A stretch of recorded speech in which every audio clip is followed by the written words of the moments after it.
The channel बुकमार्क्ड।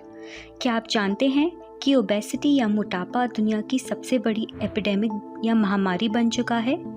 इंसान अब 10 गुना ज़्यादा मोटा हो गया है पिछले 100 सालों में। क्या आप भी अपने बढ़ते हुए वज़न से परेशान हैं?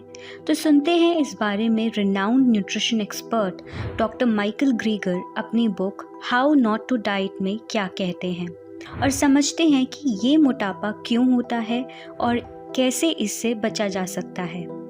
I am Suruchi, a nutritionist by profession and a book lover by heart, here to simplify everything for you. Book के पहले पार्ट में ऑथर डिस्कस करते हैं कि ये बढ़ते हुए मोटापे के पीछे क्या रीजंस हो सकते हैं। उनके हिसाब से हमारे एंसेस्टर्स की बॉडी तब इवॉल्व हुई जब खाना ढूंढने के लिए एफर्ट्स करने पड़ते थे। वो इतनी इजीली अवेलेबल नहीं था। उस समय से हमारे एंसेस्टर्स की आदत थी एक्स्ट्रा कैलोरी डेंस खाना खाने की, जो उनकी बॉडी में स्टोर होके फैट में कन्वर्ट हो जाता था, जिससे उनको ठंड से भी राहत मिलती थी। 1970s में deep freezing ready to eat foods बहुत इजीली मिलना शुरू हो गया। इन फूड्स की इतनी प्रोसेसिंग होने लगी जिससे उन फूड्स का फाइबर और एक्चुअल न्यूट्रिशनल वैल्यू अफेक्ट होने लगा। इसके अलावा इन फूड्स में स्वाद को बढ़ाने के लिए एक्स्ट्रा शुगर, सॉल्ट और ऑयल ऐड होने लगा। हमें पहले ही अपने एंसेस्टर्स से एक्स्ट्रा खाने की आदत थी और अब अनहेल्दी प्रोसेस्ड फूड भी खाने लगे, जिससे मोटापा और भी तेज़ी से बढ़ने लगा। बुक के अगले भाग में ऑथर बताते हैं कि आइडियल वेट लॉस के लिए हमें क्या करना चाहिए। डॉक्टर ग्रीगर के हिसाब से मोटापा तब होना शुरू होता है जब शरीर में इन्फ्लेमेशन होनी शुरू हो जाती है। इसलिए हमें डाइट में एंटी इन्फ्लेमेटरी फूड्स ऐड करने चाहिए, जैसे foods rich in fibre and water. Fibre rich खाना हमारी भूख को कम करता है और इसमें कंपैरेटिवली कम कैलोरीज होते हैं बाकी फूड से। ऐसा इसलिए क्योंकि किसी भी फाइबर रिच फूड को खाने के लिए हमें उसको ज़्यादा समय चबाना पड़ता है। फाइबर रिच फूड्स की टफ आउटर लेयर होती है जो आपकी कोलोन में डाइजेस्ट होने में कंपैरेटिवली ज़्यादा टाइम लेता है, जिससे आपको भूख नहीं लगती। फाइबर रिच फूड्स जैसे ही वाटर रिच फूड्स भी आपकी भूख को कंट्रोल में रखते हैं और कैलोरीज भी नहीं बढ़ाते। वेजिटेबल्स में 90% वाटर होता है बाय वेट और फ्रूट्स में 80%। स्टार्ची वेजिटेबल्स, होल ग्रेन्स और बीन्स में 70% वाटर होता है। Plants foods are the richest sources of water, while animal foods like meat, seafood are lowest in the water content. आगे ऑथर बताते हैं कि हमारे खाने का ग्लाइसेमिक इंडेक्स और ग्लाइसेमिक लोड बहुत कम होना चाहिए। ग्लाइसेमिक लोड और ग्लाइसेमिक इंडेक्स का मतलब है उस पर्टिकुलर फूड को खाने के बाद हमारा ब्लड शुगर कितना बढ़ जाता है। ब्लड शुगर सिर्फ जिनको डायबिटीज़ है उनका ही नहीं बढ़ता, ब्लड शुगर हम सबका बढ़ता है जिस तरह का हम खाना खाते हैं। वाइट ब्रेड, चीनी, मिठाई, जैगरी यानी कि गुड़, white rice, dates, soft drinks कुछ ऐसे फूड्स हैं जिनको खाने से हम सबका ब्लड शुगर बढ़ जाता है। मैंने ऐसा अपनी पर्सनल प्रैक्टिस में भी देखा है कि ऐसे फूड्स आपकी बॉडी में ओवरऑल एसिडिटी को बढ़ा देते हैं। इसलिए हमें लो ग्लाइसेमिक फूड्स इंक्लूड करने चाहिए, जैसे बीन्स, दाल्स, सब्जियां, मटर, फल और होल ग्रेन्स। ऑथर के हिसाब से हमें ऐसे फूड्स खाने चाहिए जो फैट, एडेड शुगर, सॉल्ट में कम हो। इसके अलावा हमें मीट का इंटेक भी कम करना चाहिए। फैट्स हमें ज़्यादा कैलोरीज देते हैं इन कंपैरिजन टू शुगर्स। हम आजकल अपने खाने में ज़्यादा मात्रा में घी, तेल का इस्तेमाल करने लग गए हैं, जिससे हमारे शरीर में मोटापा और भी तेज़ी से बढ़ रहा है। इसके लिए हमें दूध और दूध से बनी चीज़ें, तेल, मांस, मच्छी का इंटेक कम करना चाहिए। रिसर्च ने ये भी दिखाया है कि अगर हम ज़्यादा नमक का खाना खाते हैं तो वो हमें ज़्यादा खाने और पीने पे मजबूर कर देता है, जिससे हमारा बॉडी फैट और भी बढ़ जाता है। Did you know we are eating 12 times more sugar in comparison to the last 200 years? Sugar has zero nutritional value and simply only adds excess calories to your diet. आप जितना ज़्यादा मीठा खाएंगे आप उतना ही ज़्यादा और खाने का आपका मन करेगा। ऑथर समझते हैं मीठा और एनिमल प्रोडक्ट्स छोड़ना कोई आसान प्रोसेस नहीं है, लेकिन कुछ एफर्ट्स और टाइम के बाद आपकी बॉडी इसके आदी हो जाती है। आपकी ओवरऑल मील की कैलोरीज कम होनी चाहिए। ऑथर बताते हैं कि सबसे बड़ा फ़ायदा प्लांट बेस्ड फूड खाने में ये है कि उसमें एनिमल फूड्स के कंपैरिजन में कम कैलोरीज होती हैं। Non starchy fruits and vegetables are the lowest in calories. Author दालों को एक वंडर फूड मानते हैं। इनमें बहुत से इंपॉर्टेंट न्यूट्रिएंट्स होते हैं जैसे आयरन, जिंक, पोटेशियम और फाइबर। ये प्रोटीन रिच भी होते हैं।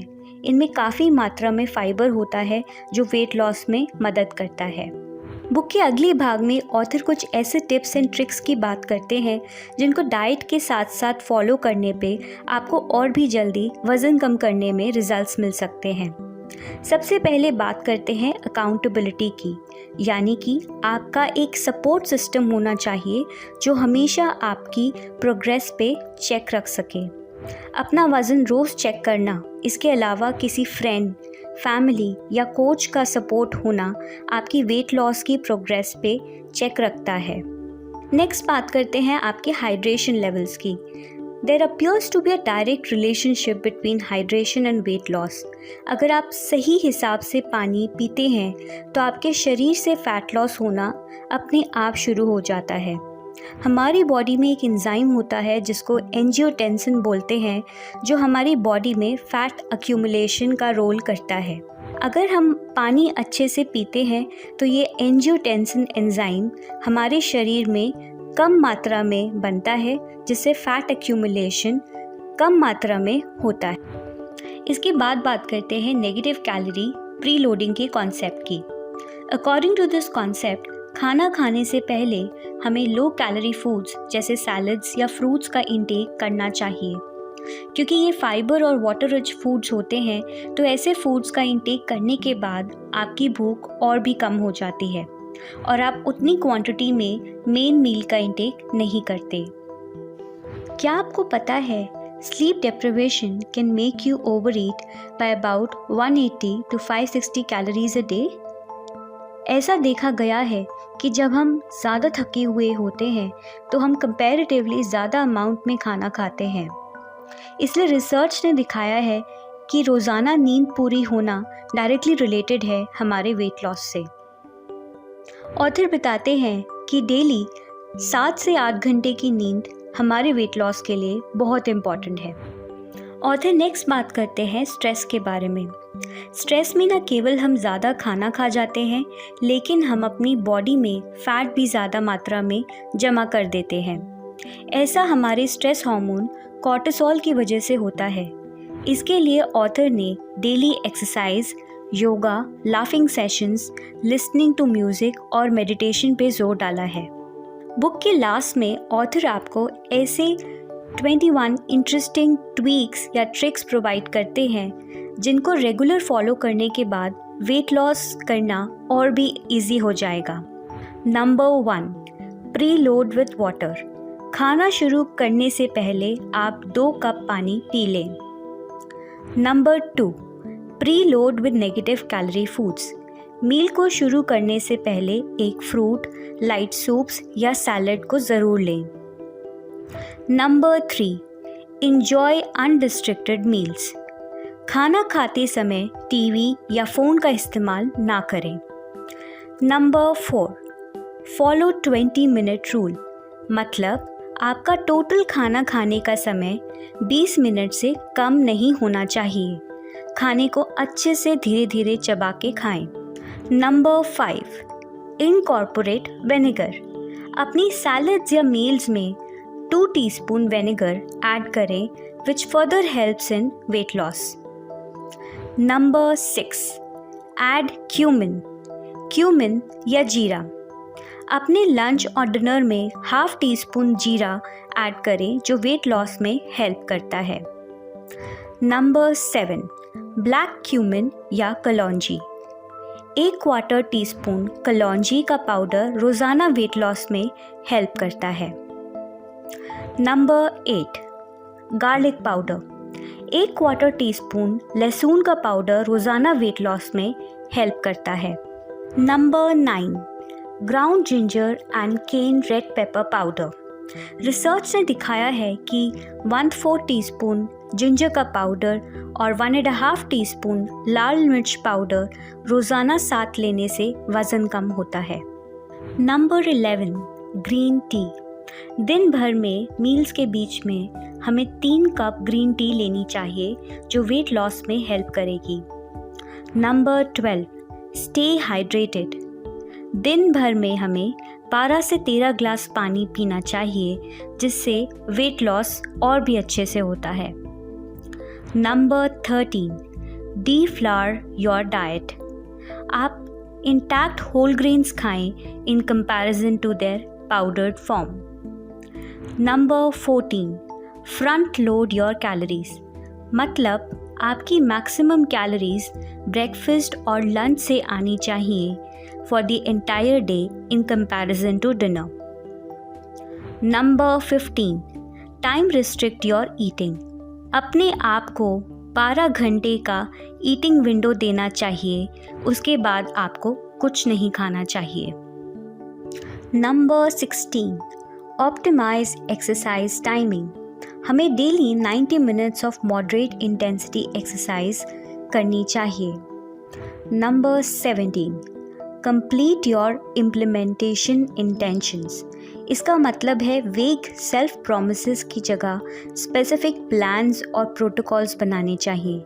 For example, if I get hungry after dinner I will eat an apple. Number 18, way your self twice a day. दिन में अपना वज़न 2 बार चेक करें। Number 19, fast after 7 PM। क्योंकि 7 बजे के बाद हमारा डाइजेशन थोड़ा कमज़ोर हो जाता है और हम ज़्यादा वेट पुट ऑन करने लगते हैं। Number 20, get sufficient sleep. Aim for at least 7 hours of daily sleep. Number 21, experiment with mild Trendelenburg position. रात में एटलीस्ट 4 घंटे आप ट्रेंडेलेनबर्ग पोजीशन में सोएं। इस पोजीशन में आपके शरीर का निचला हिस्सा 8 इंच ऊंचा होना चाहिए बाकी के शरीर से। इस पोजीशन से आपके हार्ट तक खून और ज़्यादा मात्रा में पहुंचता है जिससे फैट बर्निंग हार्मोन रिलीज़ होगा। तो ये थे लर्निंग्स हमारे how not to diet book से। आई होप ये डिस्कशंस आपकी वेट लॉस जर्नी में आपके लिए हेल्पफुल रहेंगे।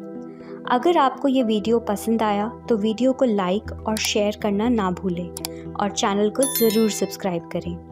आई will be back with learnings from another health and wellness book soon. Bye bye.